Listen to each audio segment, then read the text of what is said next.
Diana arahari naza dufashe twirimbe mu majwi aranguruye kandi twishimye kugira ngo Mwuka Wera nawe amanuka abane natwe ariko n'ubundi ari ahangaha.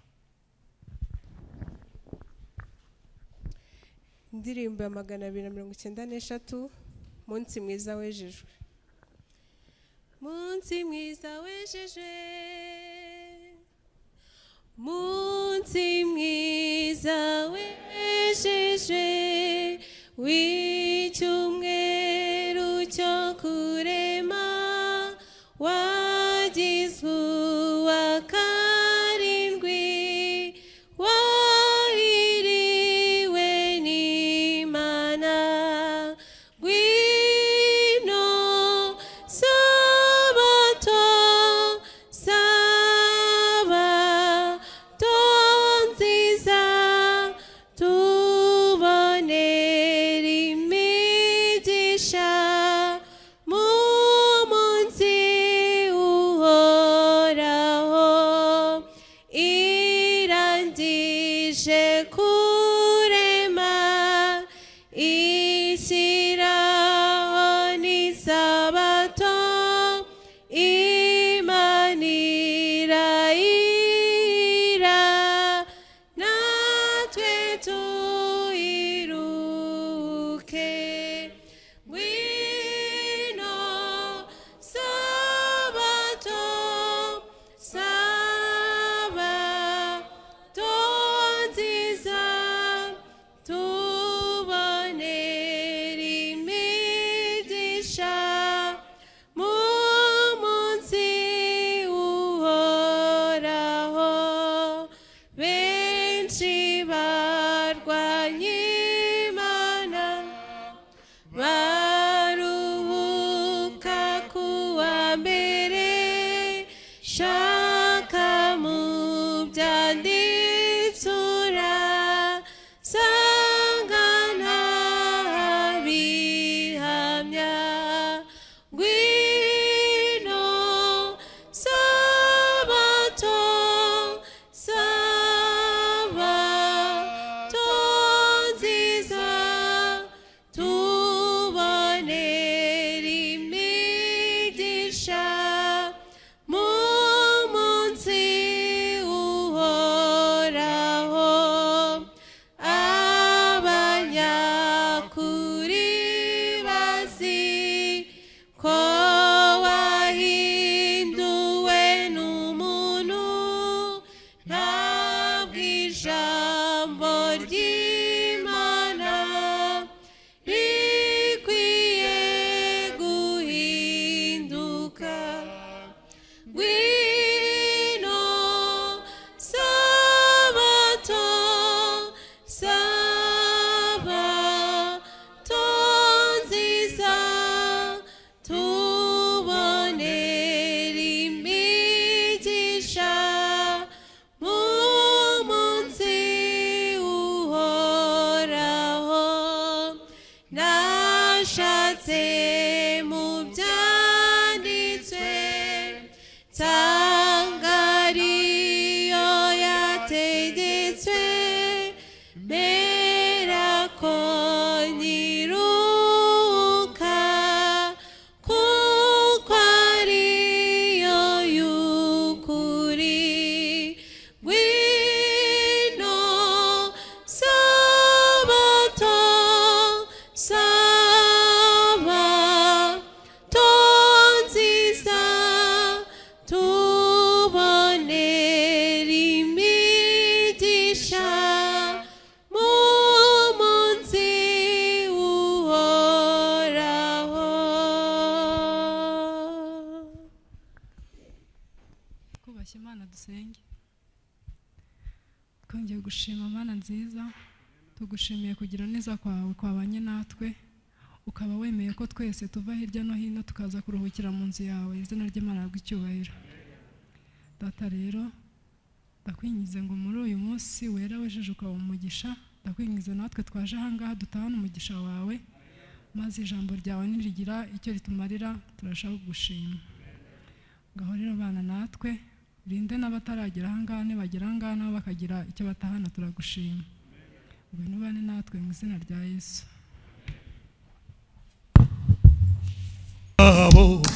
ndetse n'inkoni bizwi n'amatungo yaragowe bambe.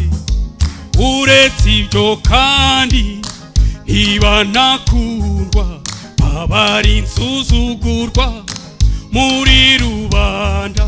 Kubw'akazi kabo byo basa nabi, ariko imitima yabo igira umurava. Mutima wanjye cyonezerwa, akaba bashumba, umutware w'isi n'ijuru. Yesu yita ku izina ryanjye. Mutima wanjye cyonezerwa, akaba bashumba, umutware w'isi n'ijuru. Yesu yita ku izina ryanjye.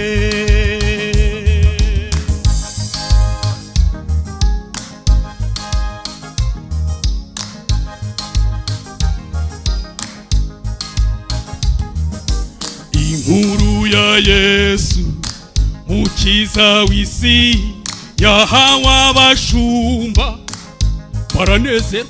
Umva, bavuye mu rwuri bajya mu mujyuko, mu byishimo byinshi ntacyo bikanga.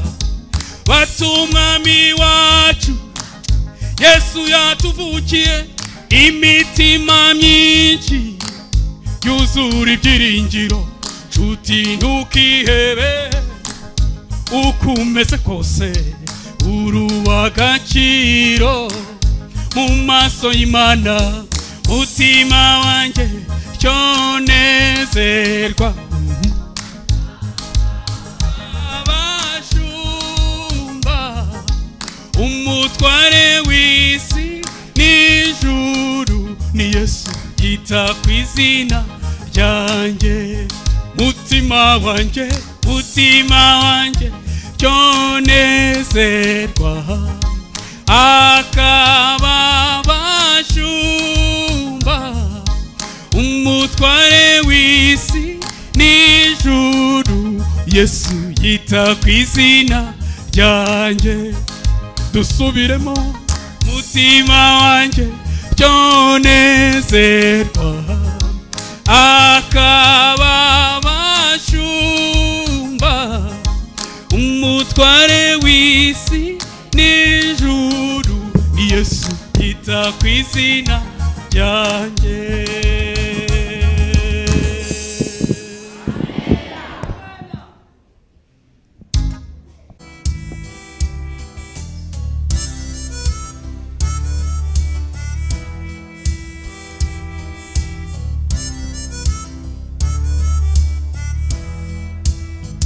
Ahora umucyo afite umutuzo,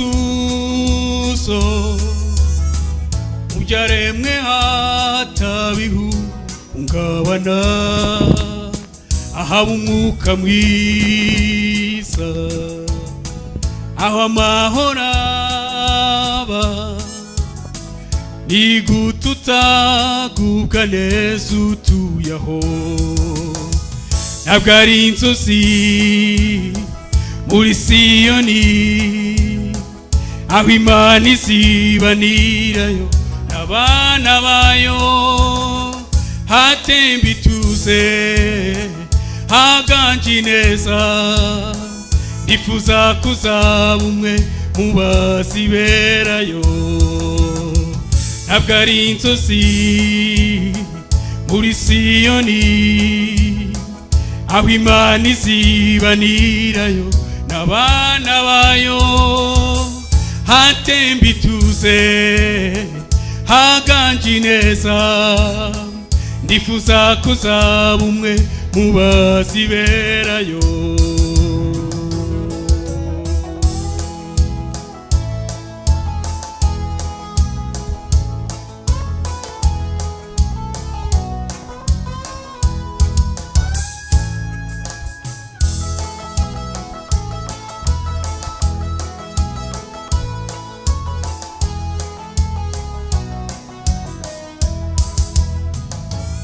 umuryango muto aho Yesu atuye ababyeyi n'abana buzuzanya hatarangwa inabi iwabo wibambe nigututagubwa neza ubamo ntabwo ari inzozi muri Siyoni aho Imana izibanirayo n'abana bayo hatemba ituze haganje neza ndifuza kuzaba umwe mu baziberayo ntabwo ari inzozi muri Siyoni aho Imana izibanirayo n'abana bayo hatemba ituze haganje neza ndifuza kuzaba umwe mu baziberayo ntabwo ari inzozi muri Siyoni aho Imana izibanirayo n'abana bayo hatemba ituze haganje neza ndifuza kuzaba umwe mu baziberayo ndifuza kuzaba umwe mu baziberayo ndifuza kuzaba umwe mu baziberayo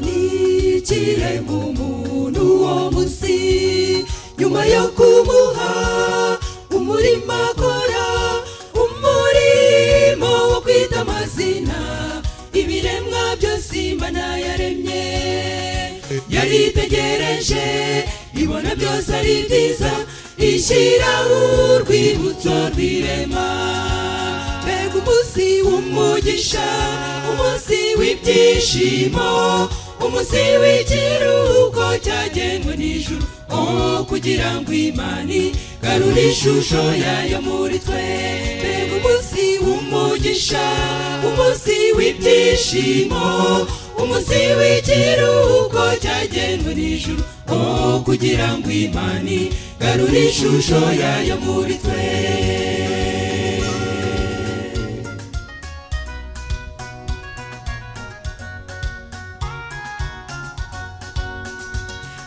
abaruhuka isabato y'ukuri baba bahamya ko Imana umuremyi ariyo ikwiriye kubahwa tukayiramya tukayisingiza muri iyo sabato duhabwa ubuzima bushya tugatandukanwa n'imiruho mbega umunsi w'umugisha umunsi w'ibyishimo umunsi w'ikiruhuko cyagenwe n'ijuru kugira ngo Imana igarure ishusho yayo muri twe mbega umunsi w'umugisha umunsi w'ibyishimo umunsi w'ikiruhuko cyagenwe n'ijuru kugira ngo Imana igarure ishusho yayo muri twe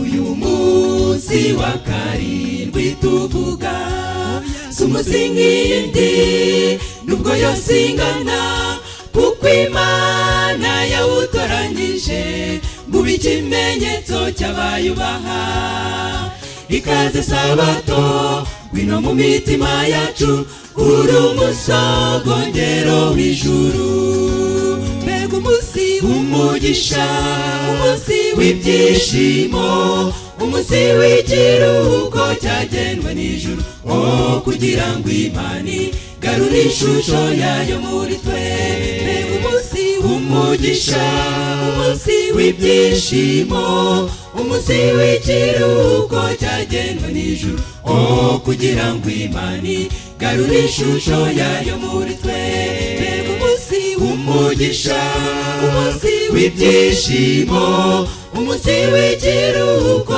cyagenwe n'ijuru kugira ngo Imana igarure ishusho yayo muri twe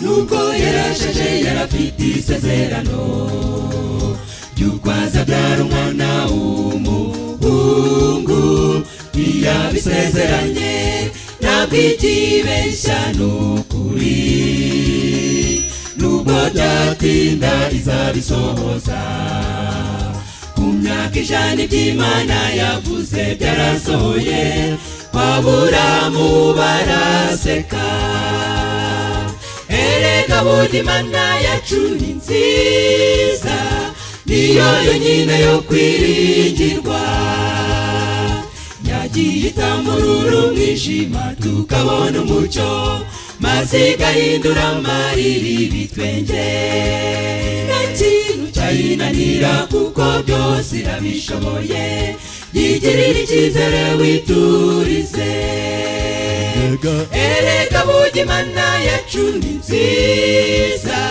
niyo yonyine yo kwiringirwa yagiye itamurura umwijima tukabona umucyo maze igahindura amarira ibitwenge nta kintu cyayinanira kuko byose irabishoboye yigirira icyizere witurize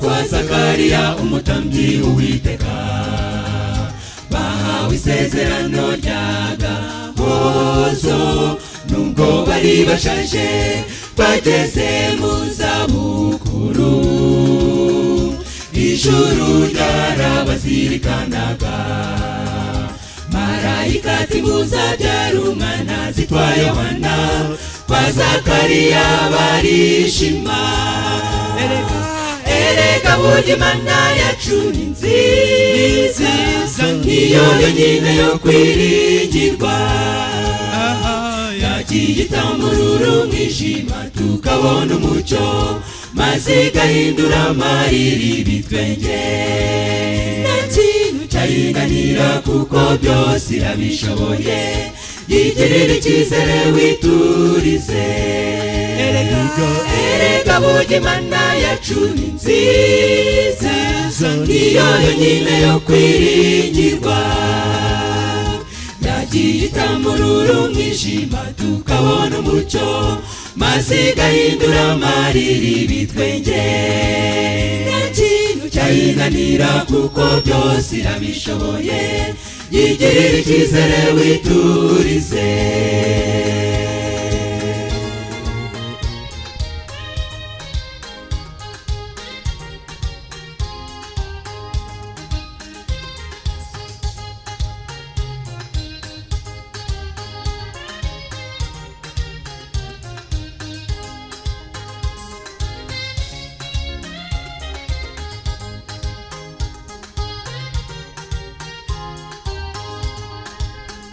mbese tuvuga iki bene data tureka iki Imana yacu idutangaza hose ikora ibirenze nawe uri umuhamya wabyo n'uyu munsi niyikubeshejeho tuzavuga ibitangaza byayo ntituzaceceka n'ukuri niyo kwiringirwa erega burya Imana yacu ni nziza niyo yonyine yo kwiringirwa yagiye itamburura umwijima tukabona umucyo maze igahindura amarira ibitwenge nta kintu cyayinanira kuko byose irabishoboye yigirira icyizere witurize erega burya Imana yacu ni nziza niyo yonyine yo kwiringirwa yagiye itamburura umwijima tukabona umucyo maze igahindura amarira ibitwenge nta kintu cyayinanira kuko byose irabishoboye yigirira icyizere witurize erega burya Imana yacu ni nziza niyo yonyine yo kwiringirwa yagiye itamburura umwijima tukabona umucyo maze igahindura amarira ibitwenge nta kintu cyayinanira kuko byose irabishoboye yigirira icyizere witurize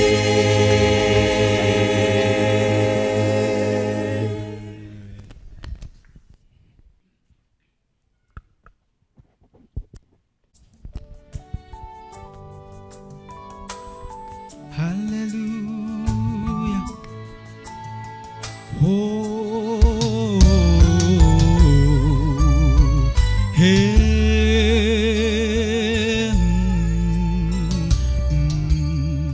kubw'ubuntu bwinshi bw'Imana yacu gatumye itanga umwana w'ikinege kugira ngo apfire abari mu isi abamuzi ndetse n'abatamuzi maze iyo neza ikwira hose agakiza natwe katugeraho kubw'ubuntu bwinshi bw'Imana yacu buduhesha kuba abana b'Imana kubw'ubuntu bwinshi bw'Imana yacu gatumye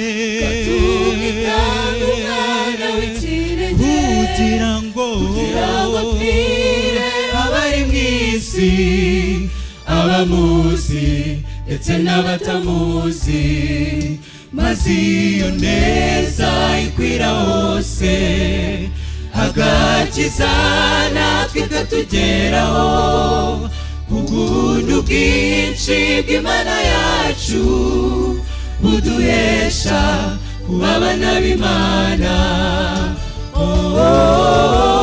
ntacyo twatanze nta n'icyo tuzabona twagereranya n'ubwo buntu bw'Imana yadukunze imitima yuzuye zaburi nyinshi kuko ntitwashobora kubivuga n'amagambo gusa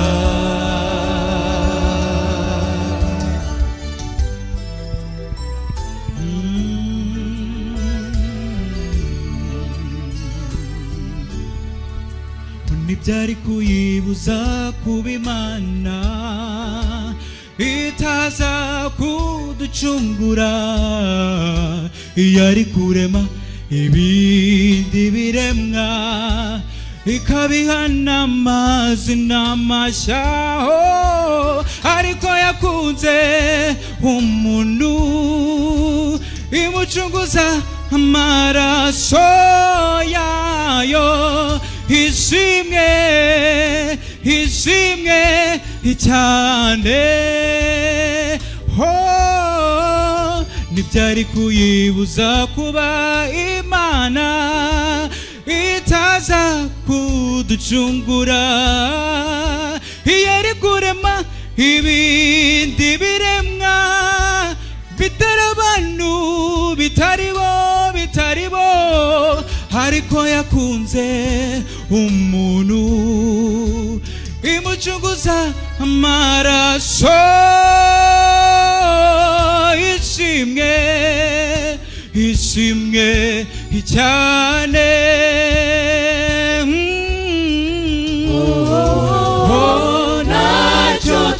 twatanze nta nicyo tuzabona twagereranya n'ubwo buntu bw'Imana yadukunze. Imitima yuzuye zaburi nyinshi kuko ntitwashobora kubivuga n'amagambo gusa.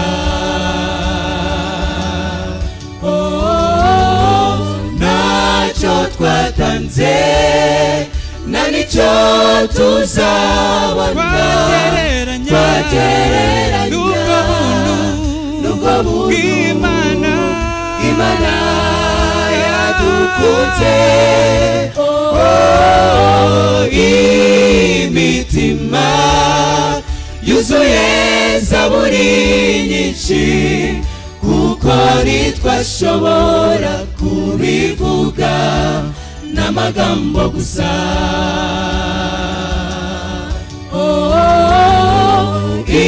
Imitima yuzuye zaburi nyinshi kuko ntitwashobora kubivuga n'amagambo gusa.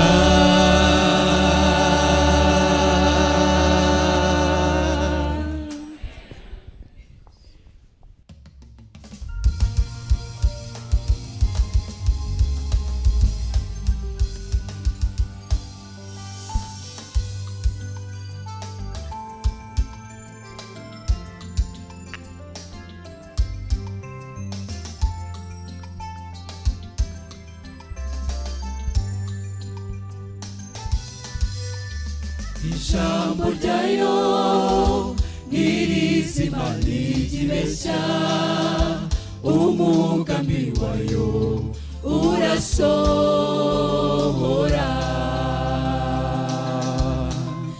Icyo yavuze nigihera yitwa Imana, komeza utegerezanye kwizera.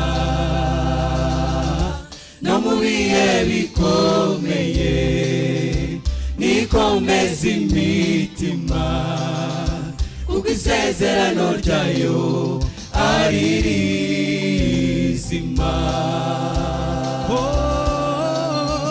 Zikomeza ku rutare Yesu azamfata ukuboko angeze imuhira. Umurava we n'icimbo ye bizankomeza iteka ryose. Zikomeza ku rutare Yesu azamfata ukuboko angeze imuhira. Umurava we n'icimbo ye bizankomeza iteka ryose.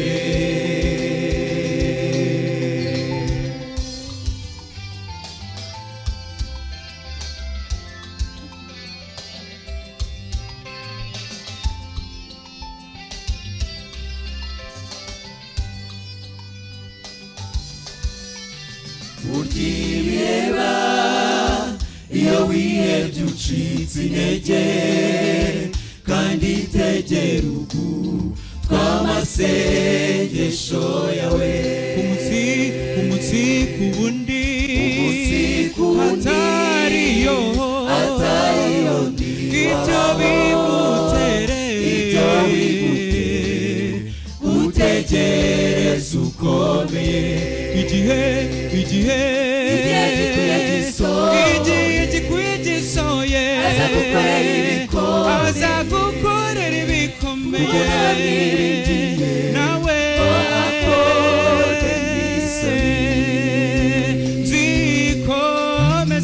zikomeza ku rutare Yesu azamfata ukuboko angeze imuhira umurava we n'icimbo ye bizankomeza iteka ryose no mu bihe bikomeye nikomeze imitima kuko isezerano ryayo ari rizima igihe gikwiye gisohoye aza gukorera ibikomeye kuko namwiringiye ngo akorwe n'isoni mwese tuzikomeza kuruta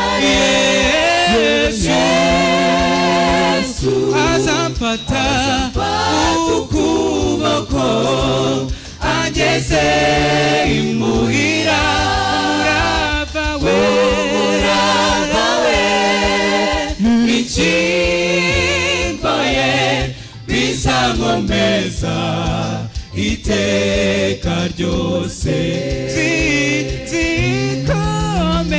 zikomeza kuruta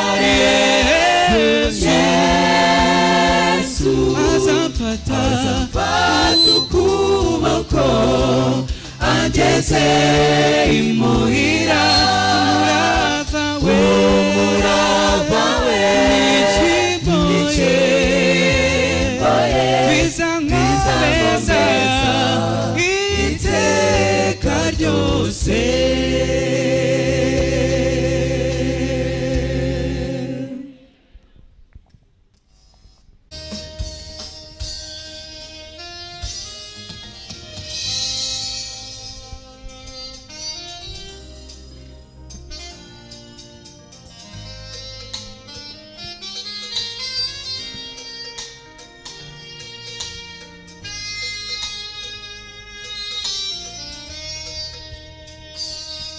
nimushime Uwiteka mumwamamaze izina ry'umwami w'icyubahiro n'umunyembabazi wuje urukundo aragahora ku ngoma uwo mwami ndashimwe Uwiteka numisha mu maso hawe ndakwifuza mu mibereho yanjye ya buri munsi tugufite nacyo twakena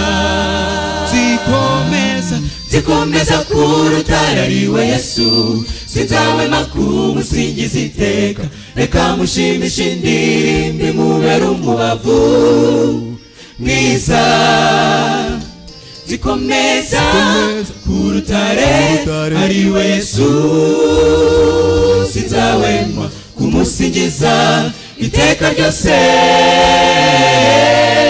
zikomeza kurutara ariwe Yesu sinzahwema kumusingiza iteka reka mushimishe indirimbo imubere umubavu mwiza zikomeza kurutare ariwe Yesu sinzahwema kumusingiza iteka ryose mwami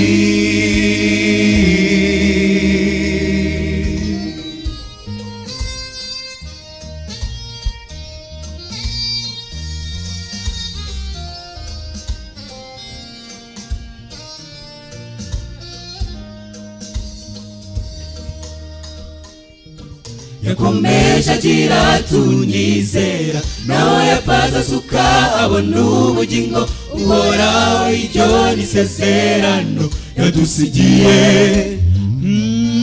ndetse agiye kujya mu ijuru yadusigiye umufasha ariwe Mwuka Wera zikomeza kurutara ariwe Yesu sinzahwema kumusingiza iteka reka mushimishe indirimbo imubere umubavu mwiza zikomeza kurutare ariwe Yesu sinzahwema kumusingiza iteka ryose zikomeza kurutara ariwe Yesu sinzahwema kumusingiza iteka reka mushimishe indirimbo imubera umubavu mwiza zikomeza urutare ari Yesu sinzahwema kumusingiza iteka ryose mwami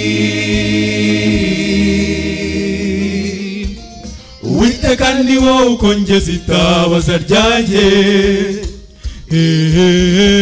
ukamurikira mu mwijima n'igihe abanzi baneye urandwanirira zigumira mu bwisho bwawe zikomeza kurutara ari Yesu kumusingiza iteka mushimishe indirimbo imubera umubavu mwiza zikomeza urutare ari Yesu sinzahwema kumusingiza iteka ryose mwami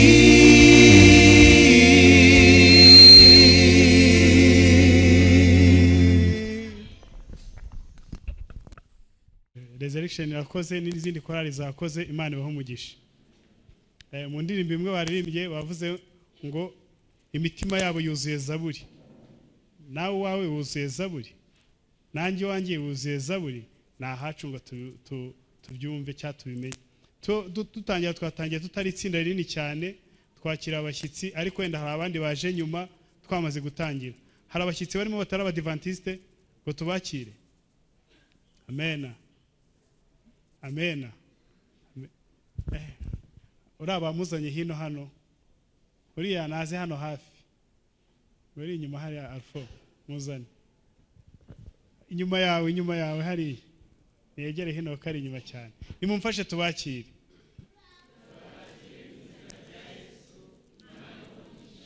Amen.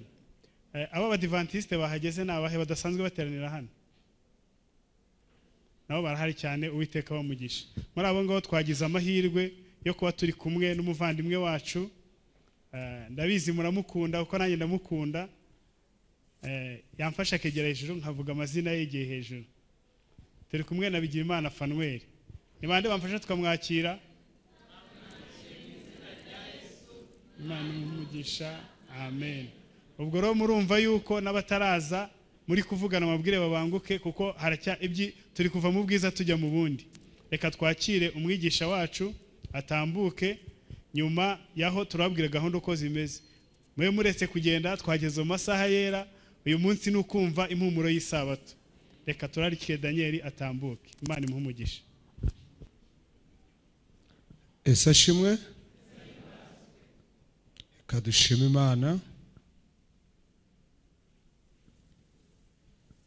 Imana yabanye natwe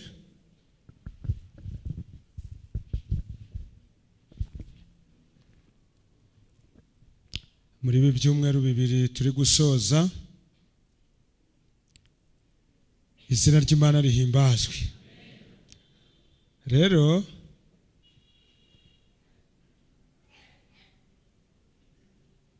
iyo umuvugabutumwa ariko nkanjye by'umwihariko turiho dusoza amateraniro, ndababwiye kandi mbabwije ukuri, mba mfite umunezero kabuhariwe, mbanezerewe cyane. Nezezwa yuko buriya nuko abizera inshuro nyinshi mutubona turi imbere yanyu tubwiriza, ariko reka nivuge ngewe ubwanjye iby'abandi simbizi. Iyo bampamagaye bati Daniel hari amateraniro uzatuyoborera azamara ibyumweru bibiri, uzahugura ubwoko bw'Imana, uzahugura abashyitsi bazaza muri ayo materaniro, ako kanya ntababeshye ntangira kumva nikoreje umutwaro, nkumva nikoreye igitwaro kiremereye. Guhera uyo mwanya mpita ntangira ibihe byo gusenga, ngasenga ikigeretse kuri ibyo nkongeraho n'amasengesho adasanzwe yo kwiyiriza ubusa kugira ngo Imana izakora umurimo wayo. Niyo mpamvu rero iyo ngize amahirwe nkabona ibyumweru 2 birarangiye, nshima Imana. Icya kabiri, iteka ryose iyo ngiye guhaguruka ngo mvuge ijambo ry'Imana, kandi maze igihe kirekire mvuga ubutumwa, kubera imbaraga y'ijambo ry'Imana, ntabwo nababeshya nimushake mu nseke ntangira gusha ubwoba. Mana, ijambo ryawe biraba bite? Buri gihe mbere yuko mpaguruka maze gusenga inshuro nkeya 2. Imana, tabara ijambo ryawe, rigira ububasha, rikiza imitima y'abaryumva, kandi Satani atsindwe. Ndanezerewe rero, izina ry'Imana rihimbazwe. Abo twari turi kumwana nimugoroba, hari inkuru ngiye kubabwira mu rwego rwo kubashimira. Icyakora abandi bumvireho, kuko amateraniro ya nimugoroba yagoranye cyane kubera imvura. Umunsi umwe narindi mu Mavuna hariya ku itorero rya Mageragere,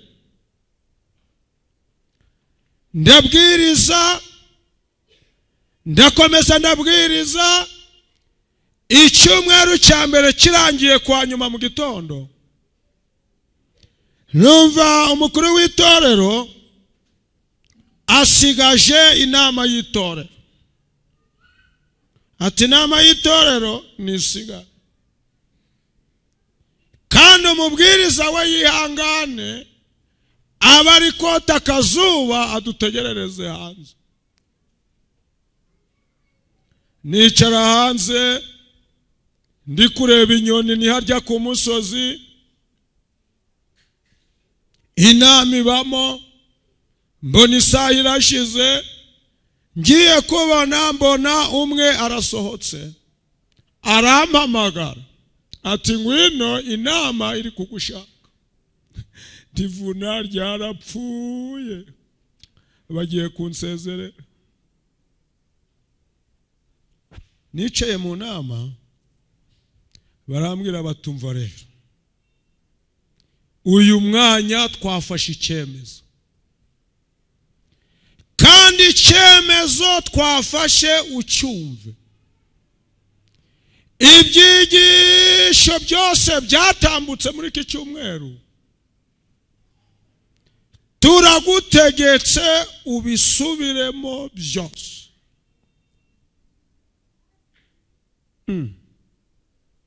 Byose ubisubiremo. Hari Mageragere, ndabisubiramo nte? Ndabisubiramo gute? Iminota ndayikurahe?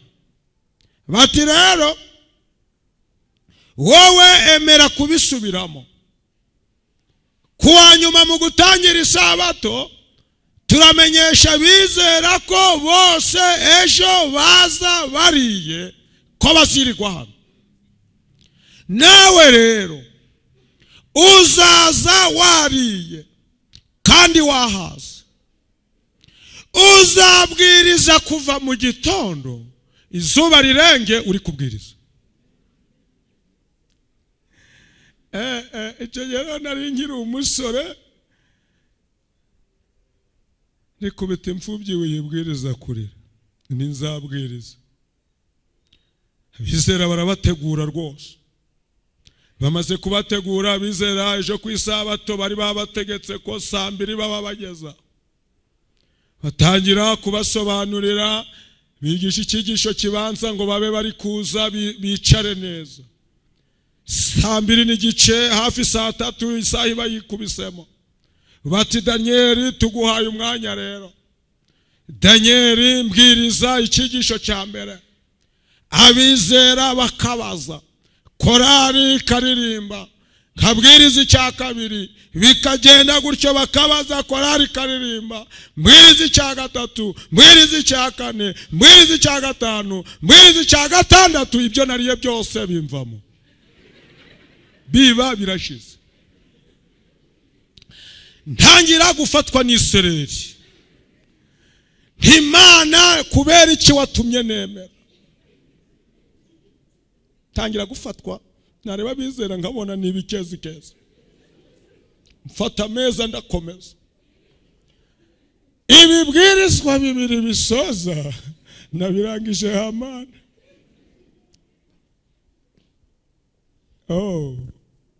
hari igihe abantu banezerwa nawe ukumva uranezerewe muri uyu mugoroba abo twari turi kumwe ni mugoroba barumva ibyo bomvuze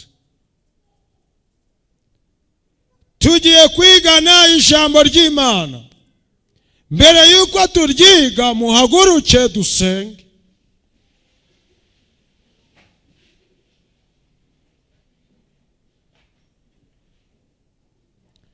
Cyigisho cyo muri uyu mugoroba kiravuga ngo ubuhamya bw'amadini yose ubuhamya bw'amadini yose mureke dusenga Imana Mana ihoraho iri mu ijuru tugushimiye uyu mugoroba mwiza uduhaye izina ryawe rihimbazwe nta kindi tukwifuzaho iri teraniro urigotesha imbaraga ya mwuka wera abamarayika bawe beza bicarane na buri wese baha umutima we guhuguka maze Satani uyu mugoroba we n'imyuka ye mibi batahe bamwaye ijambo ryawe uriho ububasha bwaryo nibyo ngusabye mu izina rya Yesu bavandimwe amadini ni ikintu cyahozeho kuva kera kose kubera iki idini ni iki idini ni itsinda rigizwe n'abantu kandi iryo tsinda rigendereye kuramya gusa baramye ibiti baramye amabuye baramye Imana iryo tsinda ryose rifite umugambi wo kuramya ryitwa idini niyo mpamvu rero duhereye aho isi yabereyeho kugeza uyu munsi wa none ngiye kubagezaho ubuhamya bw'ayo madini yose idini rya mbere ryatangiriye mu murima wa Edeni kandi iryo dini ryari ririmo abizera babiri nkunda kuvuga Adamu na Eva gusa murambura Bibiliya zanyu njyewe ndarambura Bibiliya ntagatifu turasoma Itangiriro igice cya 2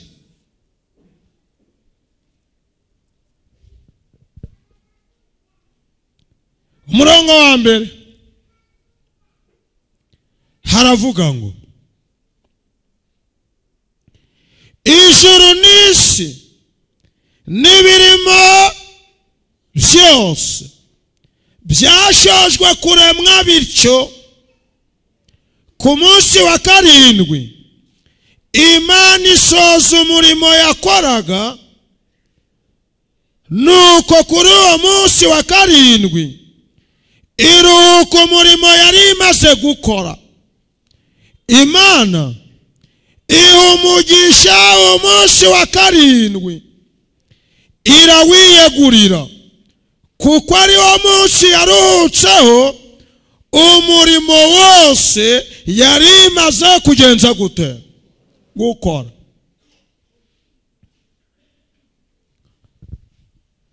Ijuru n'isi birangiye kuremwa,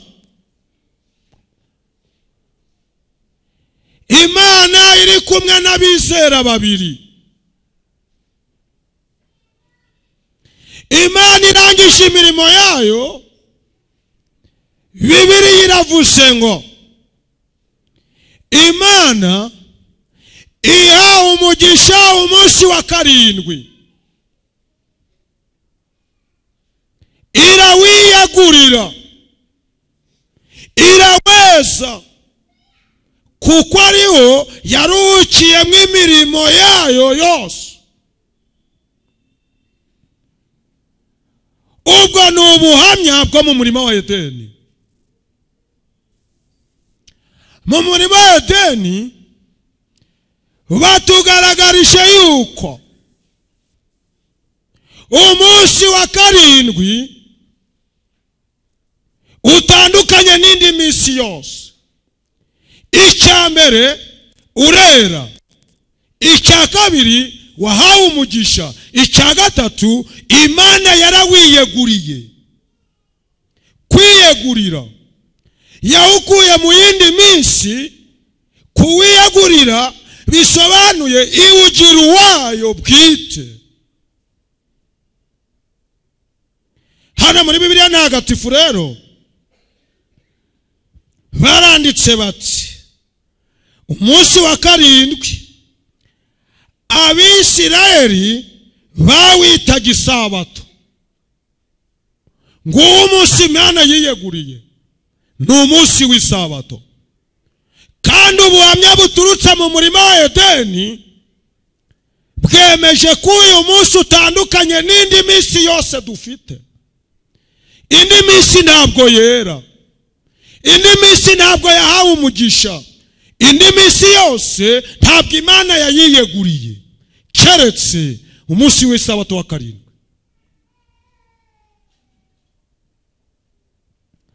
Mucye muri Yesaya. Yesaya igice cya 58 katwumve idini ryakurikiye idini ryo mu murima wa Edeni ni idini y'Abaheburayo, ni idini y'Abisirayeli. Yesaya 58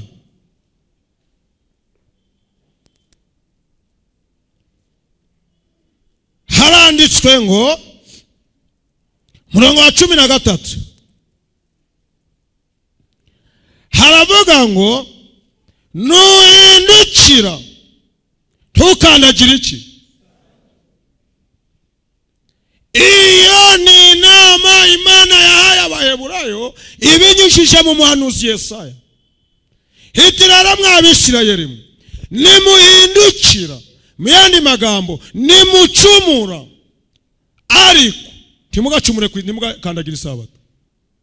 Ni nkaho wavuze yababwiye ngo mujye mukora ibindi, ariko isabato yo ntimujye muyikandagire. Umunsi umwe umugabo yari afite umugore wamunaniye. Umugore agahora mutuka igihe ashakiye. Umugabo abonye ko umugore wamurembeje, aravuga ati uyu mugore hari igihe nzumva ndutse igitutsi abagabo twanga, hari igihe nzumva nandutse ngo ndimbwa. Umugabo rero ati rero reka mbitangire hakiri kare, mbitangire.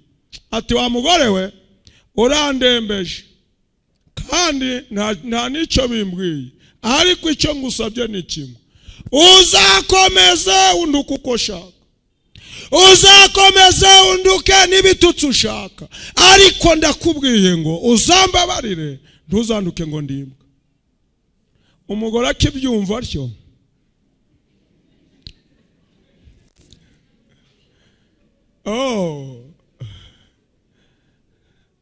ati se ubundi ntiwari uzi ko urimbwa?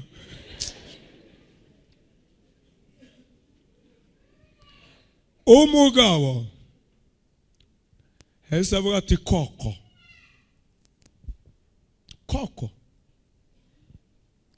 yahise amusimbukira abarumye urutoki rwa mbere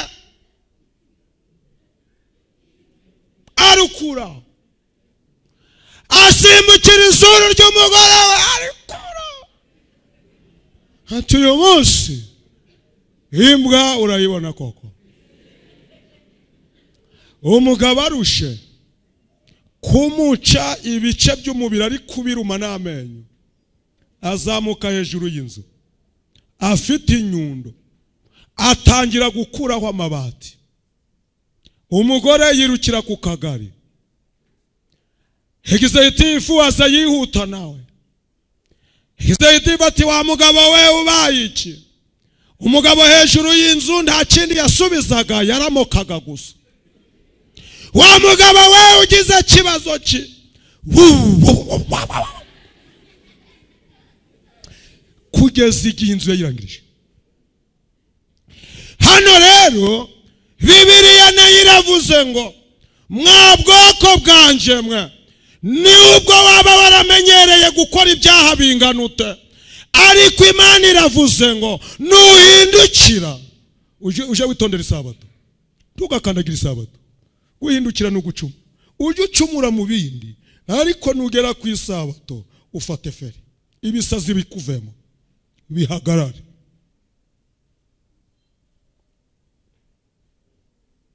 Hanyuma ukanga gukora ibyo wishakiye ku munsi wanje umeze ute, ahubwo ukita isabato umunezero, umunsi wera w'Uwiteka, ukawita uw'icyubahiro, ukawubaha, ntubikigenge, ntiwishakire ibyo kwinezeza, ntiwivugire ibyo ushaka ku bwawe. Isabato nta nubwo wemerewe ngo kuvuga ibyo ushaka.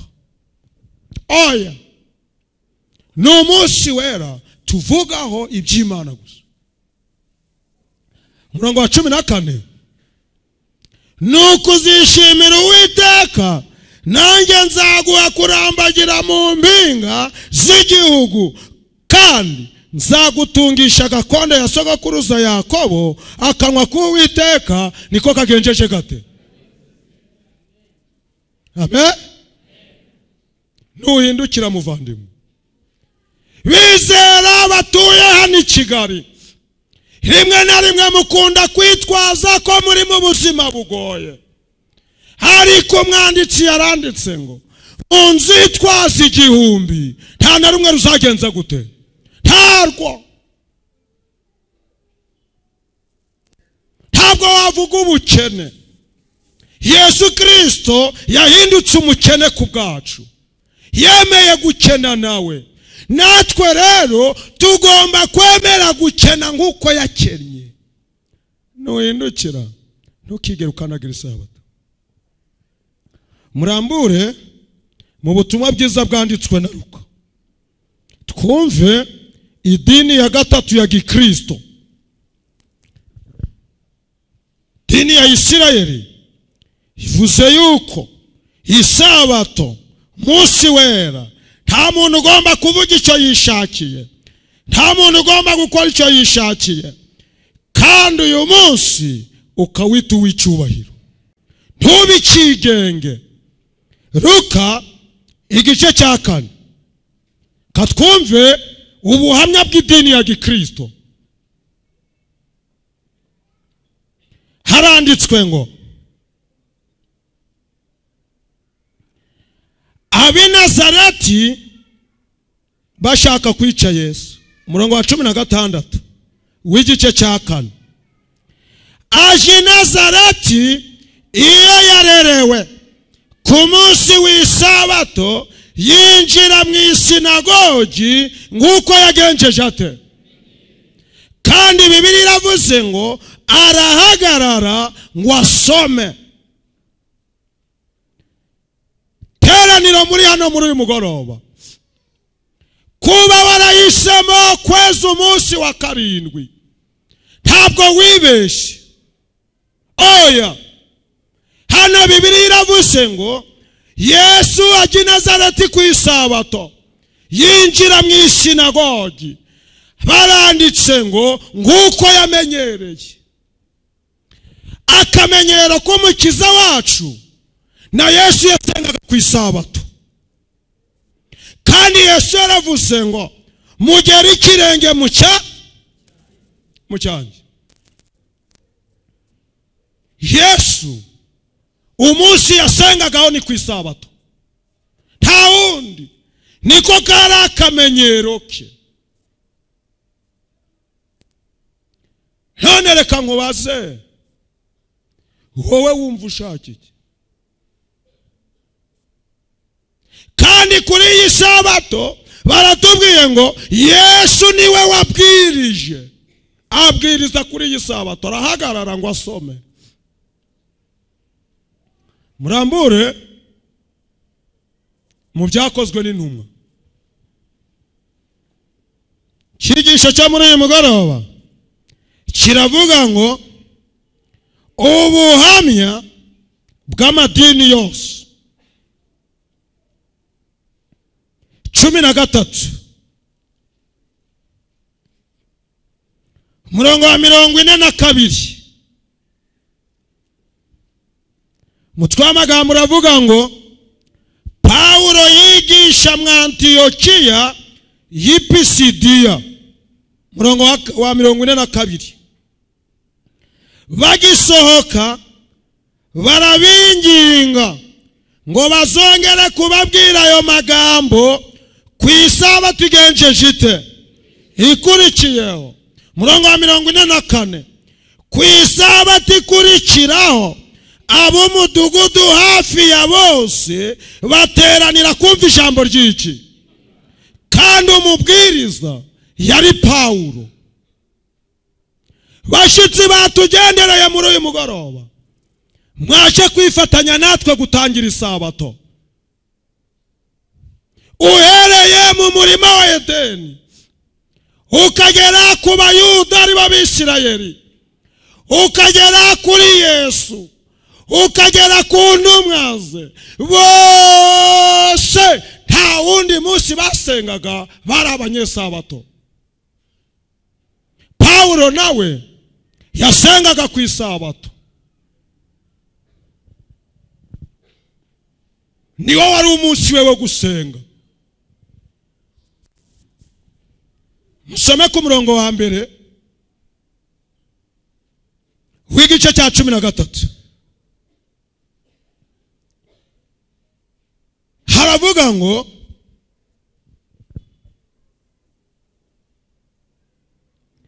Pawulo n'abo bari kumwe batsukira i Pafo, barambuka bafata i Peruga y'i Pamfiliya.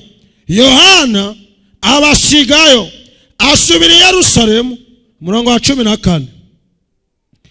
Ariko bo bava i Peruga bararombereza bagera mu Antiyokiya y'i Pisidiya. Ku munsi w'isabato binjira hehe? Bagenza bate? Baricara. Yohana na Pawulo ubwo bari mu murimo babwiriza ubutumwa, isabato ibagereraho igiye gutangira. Bashakisha i Pamfiliya ahantu ho gusengera. Baba babonye urusengero, binjiramo nabo ku isabato, baricara basenga Imana ku munsi w'isabato.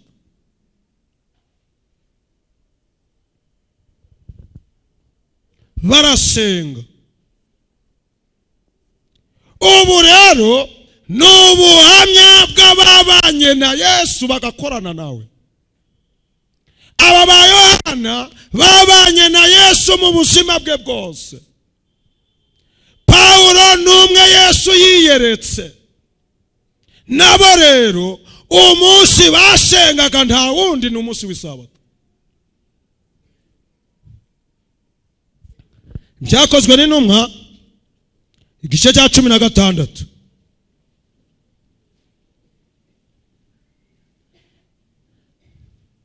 Niyo mpamvu turabibutsa mwe mwaje uyu munsi n'abashitsi batugendereye hano kugeza ejo ku isabato hatanzwe sheke y'ibihumbi 100 mu cyigisho twiza cyavugaga ngo kuki usengera ubusa.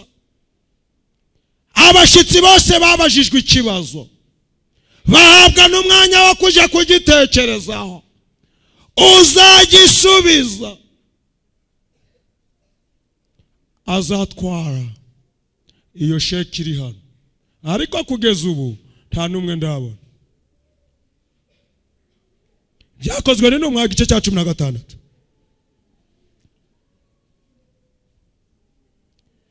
Buriya rubuza tumva mana ikibazo babajije n'ikiye ndagira ntewe.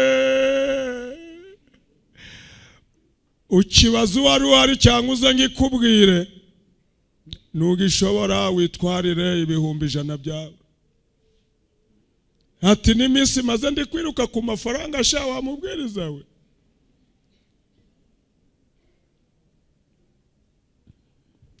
Umurongo wa 12 w'igice cya 16 haranditswe ngo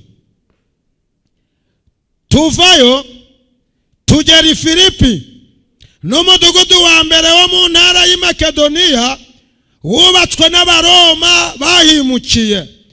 Tumarayo iminsi muri uwo mudugudu. Murongo wa 13 ku munsi w'isabato tuva mu mudugudu tujya ku mugezi inyuma y'irembo dukeka yuko hari ahantu ho kugenza gute ho gusengera. Turicara tuvugana n'abagore bagenjeje bate bahateraniye. Ubuhamya bw'ababanye na Yesu bwose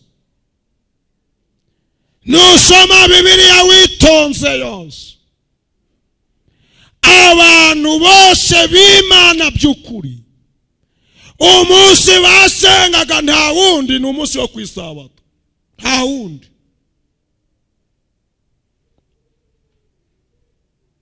Yutizimana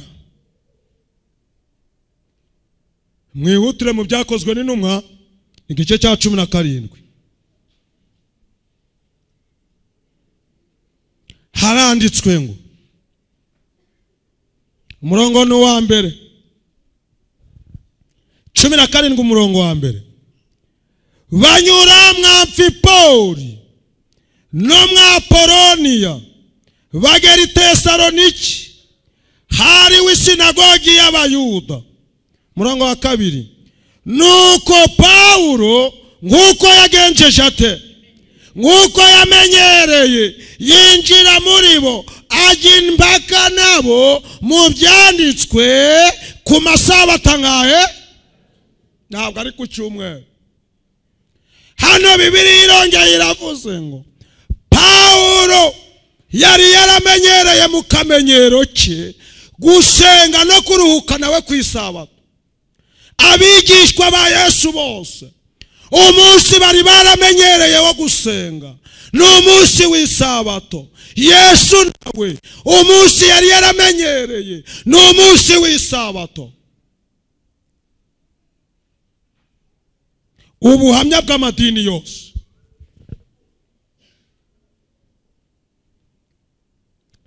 reka rero tuve muri Bibiliya twumve inyandiko z'amadini atandukanye muri uyu mugoroba. Ndakomeza kubabwira ngo muntu yitamo kuruhuka isabato ukajya uyeza ntabwo uba wibeshye. Ngiye gusoma igitabo cy'umugenzi cy'itorero ry'Abapantekoti paje yacyo ya 5 haranditswe ngo paje ya 5 y'igitabo cy'umugenzi iravuga ngo akiri umusore Yohana yakundaga gukora ibyaha cyane, ariko yabikoranaga umutima umurega, azi ko Imana izabimubaza. Umunsi umwe yumvise umuntu yigisha ku cyaha cyo kwica isabato. Yumva ijwi ry'Imana mu mutima we rimubaza riti, urahita mwiki kureka ibyaha byawe ukazajya mu ijuru, cyangwa kubikomeza ukazajya muri Gehinomu? Ngiyo ADPR uko itangiye. Iki gitabo cyanditswe n'uwitwa Yohani Bunyana. ADPR ishimangiye ko uyu mwanditsi w'iki gitabo munsi umwe yagendaga mu nzira, yumva umubwiriza ari kubwiriza icyaha cyo kwica isabato, maze ahagarara aho ngaho, yumva ijwi ry'Imana rimubaza riti, urahita mwiki? Urahitamo gukomeza gukora ibyaha, kwica isabato, urahitamo kuyikomeza kuyica, cyangwa urabireka? Ubuhamya bw'amadini yose. Paje y'iki gitabo 141. Abandi bafite ibyasohotse nyuma ni paje 135. Mwumva uko handitse. Haranditse ngo igitabo cy'umugenzi nicyo ngiye gusoma. Byiringira ati, nishimiraga cyane ibiganiro bibi no gusinda no kurahira Imana ubusa no gutukana no kubeshya no gusambana no kwica isabato n'ibindi bisa bityo bishaka kurimbuza ubugingo bw'umuntu. Hano iki gitabo cy'ADPR gisobanuye ko ari icyaha cyo kwica, ari icyaha cyo gusambana, ari icyaha cyo kubeshya, ari icyaha cyo kunywa inzoga, ari icyaha cyo kwica isabato. Ibyo byaha byose ko bizarimbuza abantu. Mu byaha basobanuye bizarimbuza abantu, urutonde rwabyo isabato nayo bayishyizemo. None muvandimwe uri hano, cyangwa uri gukurikirana aya materaniro kuyakure, reka nkubaze, wowe urahita mwiki? Urakomeza wica isabato nawe ko hano bavuze ko bizakurimbuza? Urahita mwiki? Ubuhamya bw'amadini yose. Hano mfite urwandiko rw'ababatisita, igitabo cyanditswe na AEBR. Icyo gitabo cyitwa Christianity Today, cyanditswe tariki ya 5 z'ukwa 11 1976. Umva uko banditse. Baranditse bati, nta somo na rimwe mu byanditswe byera ridusaba kuruhuka ku cyumweru aho kuruhuka ku wa gatandatu, Saturday, nk'umunsi wera. Niko muri iki gitabo Christianity Today cy'ababatisita cyanditswemo. Hatumva yamwe mw'ababatisita mwe, nubwo mujya mukunda kuza hano, ariko mumenye turababuriye, nta somo na rimwe dufite muri Bibiliya ritwemerera kuruhuka ku cyumweru aho kuruhuka ku isabato. Nukuvuga ngo umubatisita uriyo wese Imana yamwandikishirije y'ubutumwa ibunyujije mu bayobozi be, ko nubwo ariyo nta somo ribaha ubwo burenganzira. N'ababatisita bari kwemeza yuko umunsi wo kuruhuka Bibiliya itegeka ari isabato. Ubuhamya bw'amadini yose.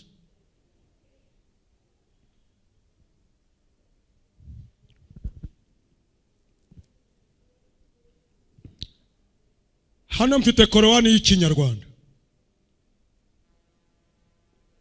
Reka twumve icyo abayisilamu bavuga kuri iyi ngingo, icyo babivugaho nabo. Abayisilamu ni abantu beza cyane, bajya bavugisha ukuri kose. Hano korowani y'ikinyarwanda ndabanza gusoma paje ya 11, kubera ko nkubwiye ngo sura ntabwo wamenye ibyo nkubwira. Ndakubwira paje iba yanditswe mu kinyarwanda ikagira n'urundi ruhande rw'icyarabu. Umva uko ivuga. Iravuga ngo kandi mu by'ukuri mwamenye inkuru ya bamwe muri mwe barengereye bacukubira n'itegeko ryo kubahiriza isabato. Umunsi wa gatandatu wari uwo kuruhuka. Turababwira tuti nimuhinduke inkende zisuzuguritse. Muri uyu mugoroba idini ya Isilamu ishimangiye ko umuntu wese ucukubiri n'isabato mu bayisilamu ni inkende, kandi si n'inkende gusa, ni inkende isuzuguritse. Reba uramutse ugiye ku muhanda ukabona abagabo n'abagore bagiye gusenga, ukababwira utumva rero yemwe mwangende mwe, ribu niyo yakemura izo mpaka. Ariko abayisilamu barabishimangiye ko umuntu wese ucukubiri n'isabato ni inkende kandi isuzuguritse.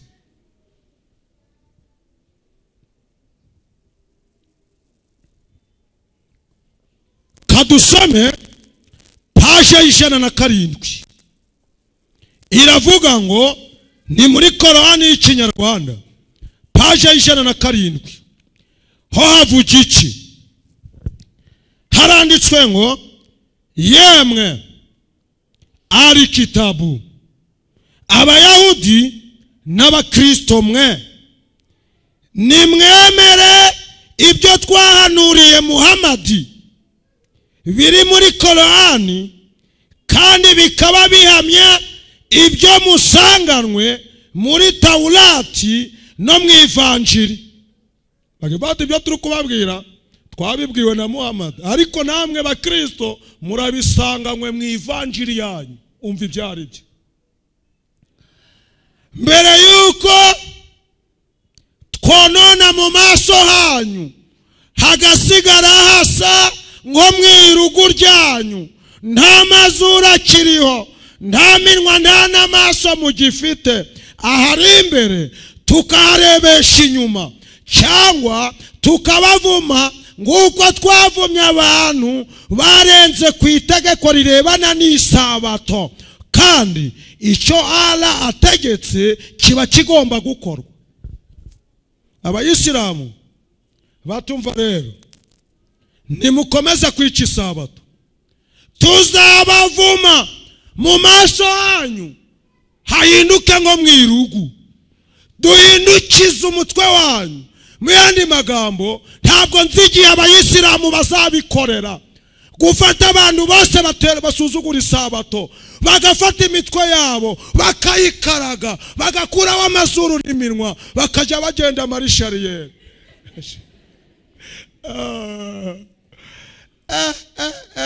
Abayisilamu bazakwereka komeza, ntuzabura ukurira mu muhanda. Waririsha ikisi nko ko nta n'amazuru bazagusigira, ko nta n'umuntu uzarira ute uretse kubyinisha amaguru gusa. Ubuhamya bw'amadini yose bavandimwe, isabato nawe wayicikira n'ubwo wagira ute. Ntabwo twayobye. Idini ryose uzajyamo bazakubwira bati komeza ube hano, ariko turakuburiye amaraso yawe ntakatubazwe, turakuburiye. Paje ya 202 rero, Korowani paje 202 haranditswe ngo ni igitangaza, ubabaze inkuru z'umudugudu wahoze ku ngombe y'inyanja. Abantu bari batuye muri uwo mudugudu ubwo barengaga ku mategeko agenga isabato, yavugaga ko batagomba kuzajya bagira icyo bakora kuri uwo munsi uretse kuwusengaho ala gusa. Amen. Ngo ni ugusenga ala gusa, ala gusa. Yewe we, umva ijambo ry'Abayisilamu rero. Kandi aba baturage bose bari babeshejweho n'uburobyi bw'amafi. Buri uko wabaga ari ku munsi w'isabato, amafi yazaga hafi y'ingombe ari menshi, naho ku munsi wabaga atari uw'isabato ntibayabone nk'uko bayabonaga ku munsi w'isabato. Nuko bashaka urwitwazo rwatuma baroba ku isabato. Uko niko twabagerageje kubera ubukozi bw'ibibi bakoraga. Kubera ubukozi bw'ibibi bagenzaga bate? Bwo gushaka urwitwazo rwo kuroba ku wakangahe? Ngo yango ngewe ngo nonasha bari isabato, ngo ku isabato ngo niho mbonaga abakiriya. Ubwo ni ubukozi bw'ibibi burimo, ni ubukozi bw'ibibi. Zirikana rero igihe bamwe muri bo babwiraga abantu, baburiraga abatesheje agaciro isabato, baroba amafi kuri uwo munsi, babiyanangiriza bababwira bati, bimaze iki kuba muhanura aba bantu kandi n'ubundi ara azabarimbura? Abayisilamu bavuze ngo kwirirwa muhanura muri kurenga ku mategeko agenga isabato ntacyo bimaze, ala azanabarimbura. Nubwo wahanura gute, nubwo wabwiriza gute, nubwo wafasha abakene gute, ala azakurimbura byanze bikunze. Niko Korowani ivuze. Hanyuma ubwo basuzuguraga bagakomeza gukora ibyo twababujije, twarababwiye tuti ni mu b'inkende zisuzuguritse. Inshuro ya kabiri, ni mu b'inkende zisuzuguritse. Bavandimwe, amadini yose yo ku isi yemeza ko umunsi nyawo wo kuruhuka ari umunsi w'isabato, nta wundi. Hano ngiye kugusomera urwandiko rw'abepisikopale. Urwo rwandiko rwitwa Toronto Diary Star, rwanditswe mu kwezi kwa 9. Toronto Diary Star tariki 26 mu mwaka w'1949. Abepisikopali baranditse ngo itegeko rya Bibiliya rivuga ko tugomba kuruhuka ku wa gatandatu, Saturday. Nta hantu na hamwe muri Bibiliya handitswe ko tugomba gusenga ku cyumweru. Abepisikopali nabo barabishimangiye. Hatumva rero mw'abepisikopali mwe mwaje hano mubyumve neza. Igihe dusomya Bibiliya yose nta hantu na hamwe tubona muri Bibiliya haduha uburenganzira bwo gusenga ku cyumweru. Ntaho. Ubuhamya bw'amadini yose nibwo nshaka kubageza. Bashitsi batugendereye, ntabwo ushobora kumva ibyo abakuyoboye bakwandikiye, ntabwo ushobora kubyumva mu by'ukuri. Hari igihe muvuga ngo ni ibya Bibiliya, hari igihe muvuga ngo ni iby'abadive. Oya, wajya mu Bayisilamu bemeza ko nutaruhuka isabato uzaba ingende kandi uzarimbuka. Abapantekoti nabo bemeza ko uzarimbuka byanze bikunze. Ababatista batuzarimbuka. Abepiskopari bati nushaka ujye kweza umunsi w'isabato. Bavandimwe, mwumva mwifuza iki?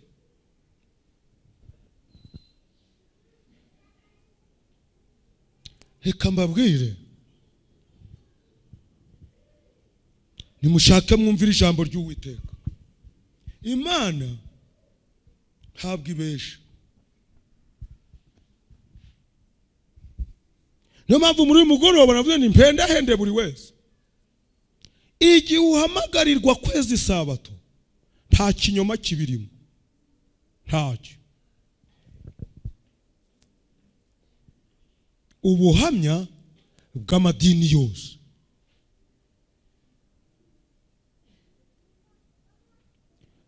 nugera mu rugo usome gatigisimu yawe. Gatigisimu paje 37 ivuga iki? Iravuga ngo umunsi wa Mungu nuwuhe. Paje 37 gatigisimu barandika ngo umunsi wa Mungu nuwuhe. Barasubiza ngo mu Bayahudi umunsi wa Mungu wari sabato. Kiliziya Gatolika yatoye umunsi w'icyumweru. Dore ngaho abawukuye. Ariko sereka mabwira mwebwe muri hano ko mwumvise kuvisa Imana yayirema mu murima wa Edeni abayuda bari bariho. Oya, nta bayuda bari bakabaho. Umunsi wa Mungu watangiriye mu murima wa Edeni, abantu baruhuka isabato. Nyamara rero Kiliziya iwukuraho ishiraho undi munsi ari wo munsi w'icyumweru. Yohana, ndasoma Bibiliya ntagatifu Yohana igice cya 20. Haranditswe ngo kuwa mbere w'iminsi 7 Mariya Magadalena azindukira kumva butaratandukana, asanga ibuye ryakuwe kumva. Hano muri Bibiliya ntagatifu rero barasobanura hepfo ngo kuwa mbere w'iminsi 7 uwo munsi niwo wabaye icyumweru cy'abakristo, maze bakawambazaho Nyagasani Yezu wazutse. Igihe usenga ku cyumweru basobanuye ko atari kwari kuwa mbere. Ubusenga kuwa mbere ntabwo ari kuwa karindwi. Niwo wabaye icyumweru cy'abakristo. None reka nkubaze, Yesu ko atigeze akuraho uyu munsi cyangwa ngo atubwire ko tuzawukuraho? Abigishwa babanye nawe ko batigeze bawukuraho, kubera iki wakuweho? Ubuhamya bukomeye bw'uyu mugoroba.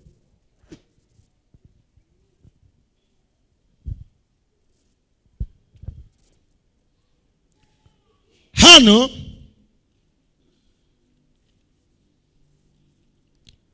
komeze mutegera amatwi ijambo ry'Imana, mwumve nanone ubuhamya bukomeye cyane.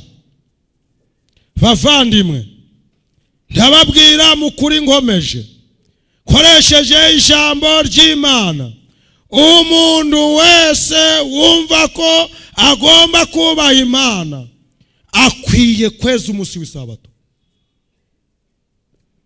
Hano hari ikinyamakuru cyitwa Umunara w'Umurinzi cya Kiliziya yitiriwe Gatarina, cya tariki 21 z'ukwezi kwa gatanu 1995. Iki kinyamakuru cya Kiliziya yitiriwe Gatarina baranditse ngo abantu batekereza ko ibyanditswe byera ari byo bigomba kugenga ukwizera kwabo mu iyobokamana. Niba bashyira mu gaciro, bagombye guhinduka abadivantisite b'umunsi wa karindwi, maze bakajya beza umunsi w'isabato. Batumva rero, abantu bose bumva ko bayoborwa n'ibyanditswe byera, niba bashyira mu gaciro, mbese ushyira mu gaciro, niba bashyira mu gaciro, Kiliziya iravuze ngo bagombye bose guhinduka abadivantisite b'umunsi wa karindwi, bakajya beza isabato. Bivuze ngo ukurikije iyi nyandiko, abantu badashaka gushyira mu gaciro, abantu badashaka kweza isabato, abagatulika bafata ko ntabwo bashyira mu gaciro.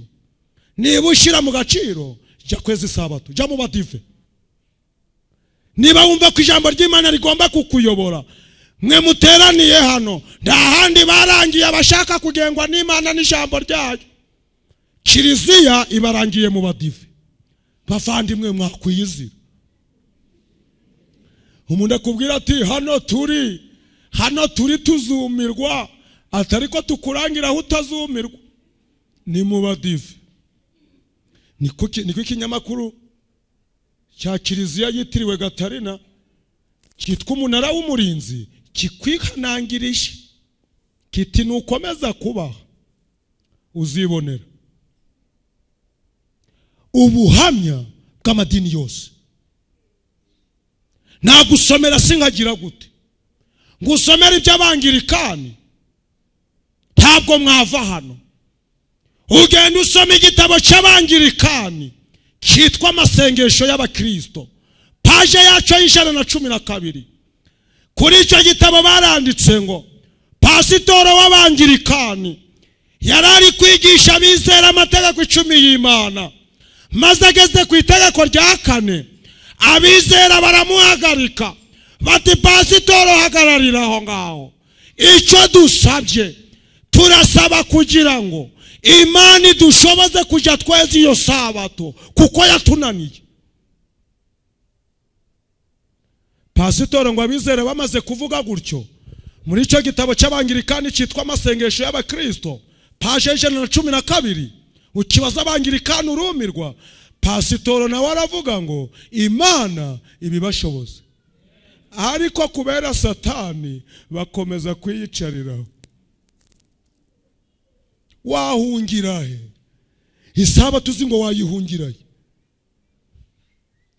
Umunsi umwe icyamba nkagera muri aya madini bati Daniel ibwiriza rero. Nukubwiriza ibitabo byabo kugeza igihe ubwonko bwabo burahubangana.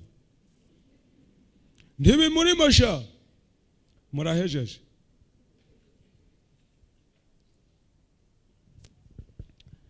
Isomo risoza, mujye mu Byakozwe n'Intumwa igice cya 4. Niryo somo ngiye gusorezaho. Naho nkubwiye amadini yose uko yakabaye, ntabwo wava hano. Icyo nshatse, icyo mereyeho nari amadini y'ibikomerezwa. Ibyakozwe n'Intumwa niryo somo risoza, umurongo wa 19. Umutwe w'amagambo uravuga ngo Petero na Yohana imbere y'inama nkuru. Umurongo wa 19. Ariko Petero na Yohana barabasubiza bati, icyaba kiboneye mu maso y'Imana ni ikihe? Ari ukubumvira cyangwa se kumvira Imana? Ngaho namwe nimwihitiremo. Bashitsi beza mwashe muri aya materaniro, mbese wowe ikiboneye mu maso y'Imana ni ikihe? Uzakomeza kumvira abantu cyangwa urahitamo kumvira Imana? Muri uyu mugoroba twese abari hano abemeye kuruhuka isabato mu mibereho yanyu, reka mbabwire ni ntabwo mwibeshe, Imana ibakomereze muri uwo murongo. Hari abashyitsi batugendereye, mbese muri iri teraniro ry'uyu mugoroba haba harimo umushyitsi n'ubwo yaba umwe. Bibiliya iravuga ngo umuntu umwe yasanze Yesu ijuru ryose ririshima. Haba hari umushyitsi umwe n'ubwo yaba umwe akavuga tumva rero Mana yo mu ijuru, uyu mugoroba maze kumva ijambo ryawe, none rero nanjye nk'uko Petero yabivuze, icyo mbisemo ndashaka kumvira Imana kuruta kumvira abantu. Umushyitsi uri muri aya materaniro uvuga ijambo nk'irya Petero ati ndashaka kumvira Imana aho kumvira abantu, shira akaboko k'iburyo hejuru niba urimo. Bashyitsi beza mushira akaboko hejuru. Abashyitsi bari muri aya materaniro bavuga bati natwe guhera uyu munsi turashaka kumvira Imana kuruta kumvira abantu. Rero bashyitsi, mwakwemera tugasenga isengesho tubasabira ngo Imana ibibashoboze. Niba mwemera gusengerwa, mwihangane muhaguruke mutambuke muze hano dusenga isengesho ryo kubasabira. Nubwo yaba umwe. Umushyitsi uri muri aya materaniro ufashe icyemezo mu mutima we, tambuka uze rero. Bene data muze hano, Imana igukomeze. Mwadushiriraho igice kimwe cy'indirimbo imwe gusa, mwihangane turi gusoza amavuno. Ndirimbo ya 15. Niba hari undi mushyitsi uri mu iteraniro uvuga ati nanjye mu nsengere, nyabuna wigira isoni tambukuze. Mushyitsi wifuza gusabirwa wigira isoni, Yesu aragutegereje. Tugiye kuririmba igice kimwe cy'indirimbo ya 15 maze wihute utambuke uze hano. N'umukuru w'itorero araza hano ahita asabira ababitanze n'abandi baraba bamaze kuza hano. Igice kimwe mutambuka muzana imbere abifuza gusengerwa. Urukundo rwa Yesu rwageze kure twebwe, ngwino nyabuna wigira isoni tambuka uze dusenge. Ni wowe dutegereje ngo usengerwe. Aradukunda, aradukunda, aradukunda, Yesu mutabazi. Twebwe n'umuyobozi w'itorero namwe muhaguruke, kuko ababifuje gusengerwa agiye gusabira iteraniro ryose, ariko by'umwihariko asabira ababene data uko ari 3 biyeguriye Imana muri uyu mugoroba mu izina rya Yesu. Twe tugiye gupfukama.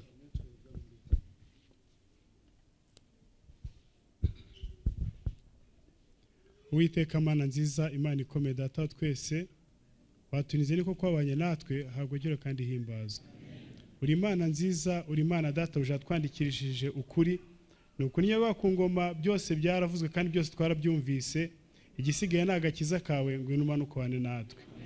Uri Imana nziza rero, uri Imana ikomeye, data buja umwigisha wacu arakoze cyane kubw'ibyo wamutekereye kuduha.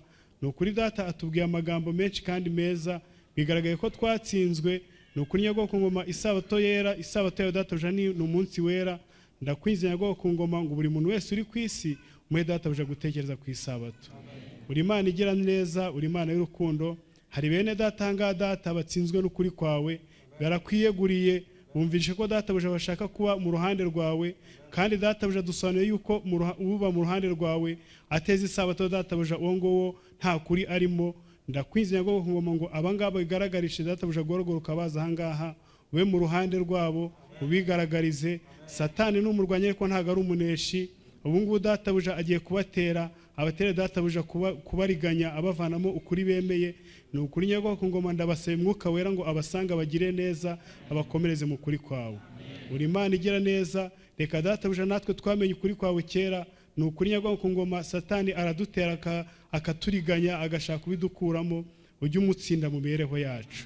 Uri Imana nziza, reka turarike imbaraga y'Umwuka Wera ibane natwe muri isabato yawe, maze ari twebwe twamenye ukuri kwawe kera, ari n'abangaba databuja bakumenye uyu munsi. Twese icyo twifuza no kuzagera iwawe mu ijuru kandi tukaza tudatsinzwe. Ni ukuri nyagongoma tutaza nk'uko amadini amwe agenda avuga ko abataruka isabato bazahinduka databuja inkende kandi bakamwara. Uzatwinde kumwara Mana igira neza. Uri Imana igira neza, ngwino uduhire, uduhe umugisha, udukomeze mu izina rya Yesu, amen. Ndetse n'inkoni bizwi n'amatungo yaragongwe bambe, uretse ibyo kandi ntibanakundwa, babari insuzugurwa muri rubanda kubw'akazi kabo byo basa nabi, ariko imitima yabo igira umurava. Mutima wanjye cyonezerwa, akaba bashumba umutware w'isi n'ijuru. Yesu yita ku izina ryanjye. Mutima wanjye cyonezerwa, akaba umutware w'isi n'ijuru. Yesu yita ku izina ryanjye.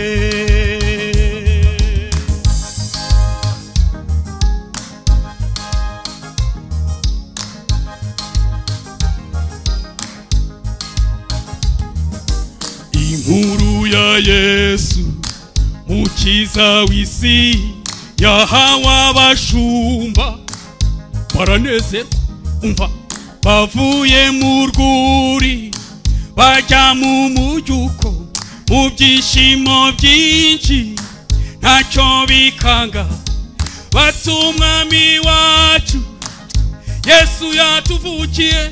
Imitima myinshi yuzura ibyiringiro, nshuti ntukihebe uko umeze kose, uruwagaciro mu maso y'Imana. Mutima wanjye cyonezerwa, abashumba umutware w'isi n'ijuru. Ni Yesu yita ku izina ryanjye. Mutima wanjye, mutima wanjye cyonezerwa, akaba bashumba umutware w'isi n'ijuru. Yesu yita ku izina ryanjye. Dusubiremo. Mutima wanjye cyonezerwa, akaba bashumba umutware w'isi n'ijuru. Ni Yesu yita ku izina ryanjye.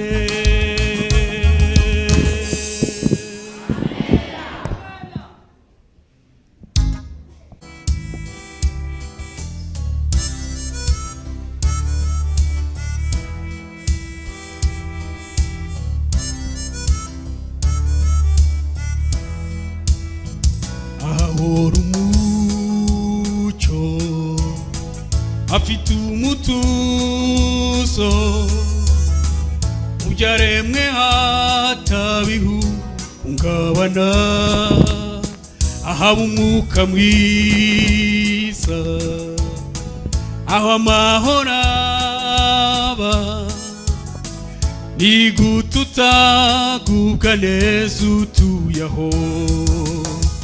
Ntabwo ari inzozi muri Siyoni, aho Imana izibanirayo n'abana bayo hatemba ituze haganje neza ndifuza kuzaba umwe mu baziberayo ntabwo ari inzozi muri Siyoni aho Imana izibanirayo n'abana bayo hatemba ituze haganje neza ndifuza kuzaba umwe mu baziberayo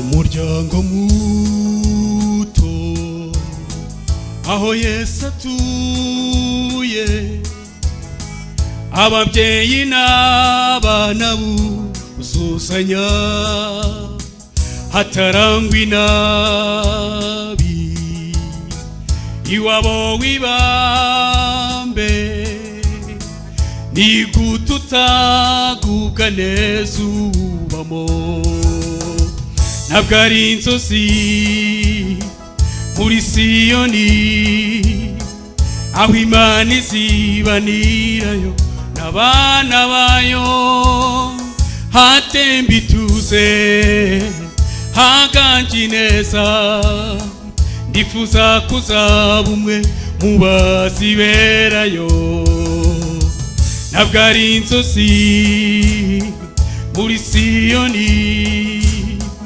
aho Imana izibanirayo n'abana bayo hatemba ituze haganje neza ndifuza kuzaba umwe mu baziberayo ntabwo ari inzozi muri Siyoni aho Imana izibanirayo n'abana bayo hatemba ituze haganje neza ndifuza kuzaba umwe mu baziberayo ndifuza kuzaba umwe mu baziberayo ndifuza kuzaba umwe mu baziberayo oh.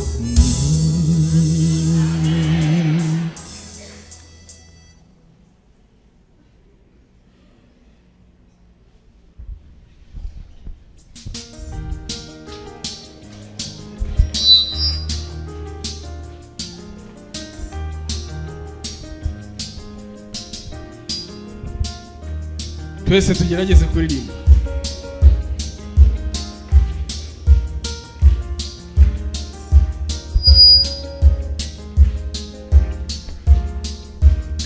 ushobora kwibera mu cyaro kibwe kivumba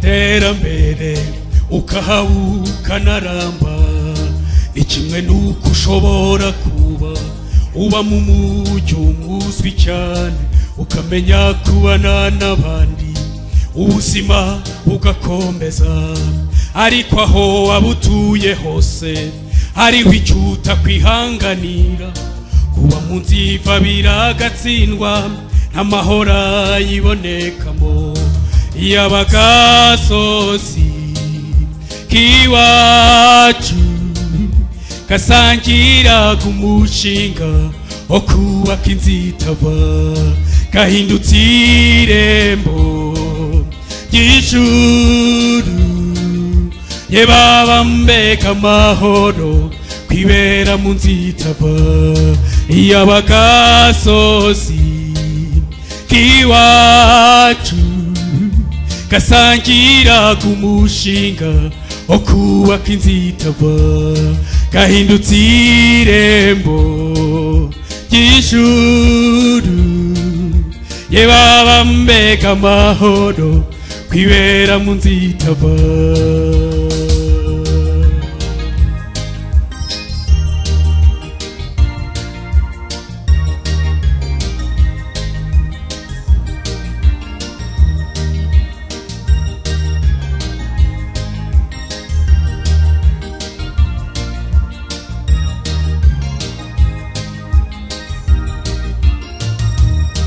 dore impamvu biteye agahinda gutura mu nzu kandi nava uko ari ikibazo cyihariye kizwi n'abayibamo gusa. Iyo urabutswe ko imvura ikubye gutekereza birakurenga, kugoheka bikaba ihurizo kubwo kubura amahwemo.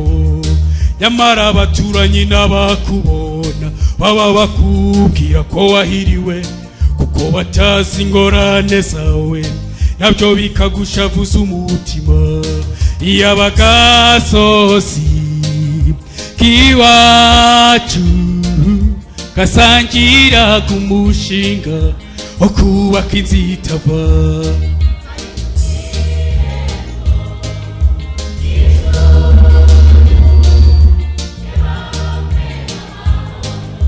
kwibera mu nzu itava. Iyo abagasozi k'iwacu gasangira ku mushinga wo kubaka inzu itava, gahindutse irembo ry'ijuru. Ye baba mbega amahoro kwibera mu nzu itava.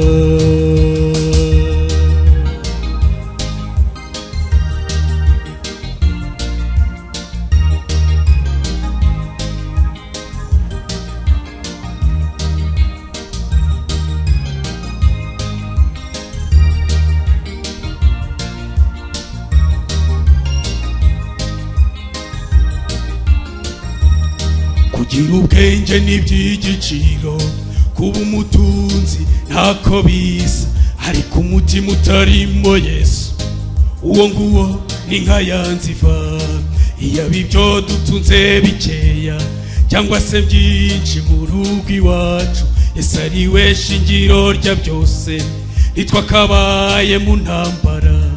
Kubaka ibyiringiro kuri we akaba inkingi yo kubaho, iwo mushinga mbahitiyemo uzatubyarira amahoro.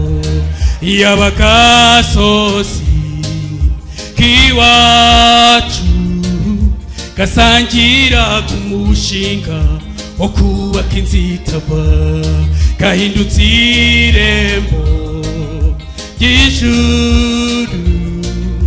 Ye baba mbega amahoro kwibera mu nzu itava. Iyo abagasozi k'iwacu gasangira ku mushinga wo kubaka inzu itava, gahindutse irembo ry'ijuru.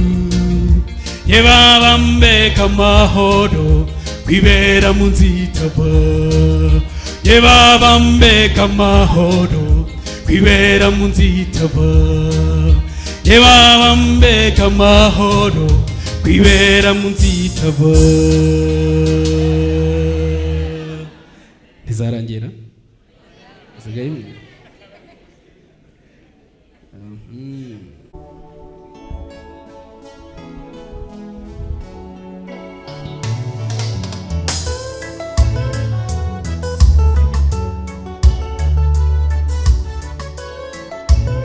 Yitwa amajwi y'inyoni, turirimbe twese.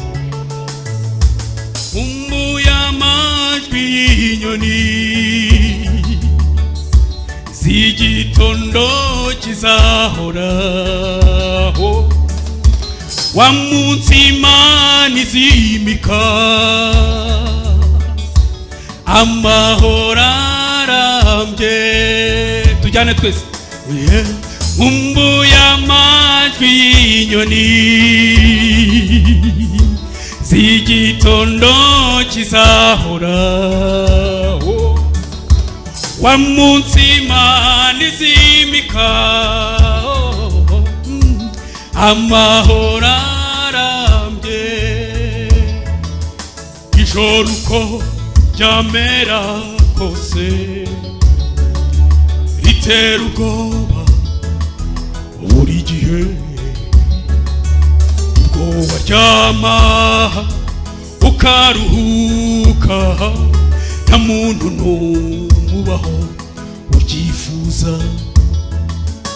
iyo hegereje ko mbuye amajwi y'inyoni z'igitondo kizahora wa munsi Imana izimika amahoro arambye.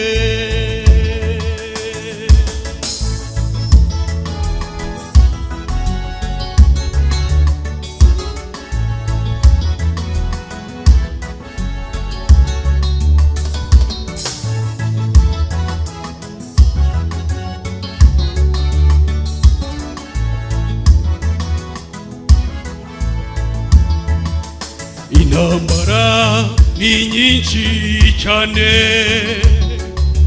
bantu b'Imana mushikame uzirikana ko turi hafi kubona Yesu gategereje imibabaro y'ubu ihwanye n'ubwiza tuzahabwa n'ijuru. Ugiye guca Yesu atangaze ingoma y'ikibi ikuweho. Mbuye amajwi y'inyoni z'igitondo kizahora wa munsi Imana izimika amahoro arambye. Wagiye inyoni z'igitondo kizahora wa munsi Imana izimika amahoro arambye. Dusubire mbuye amajwi y'inyoni z'igitondo kizahora wa munsi Imana izimika amahoro arambye. Kwiringira TV, ubutumwa bwiza kuri benshi, gukizwa kwa benshi. Matayo 24 umurongo wa 14.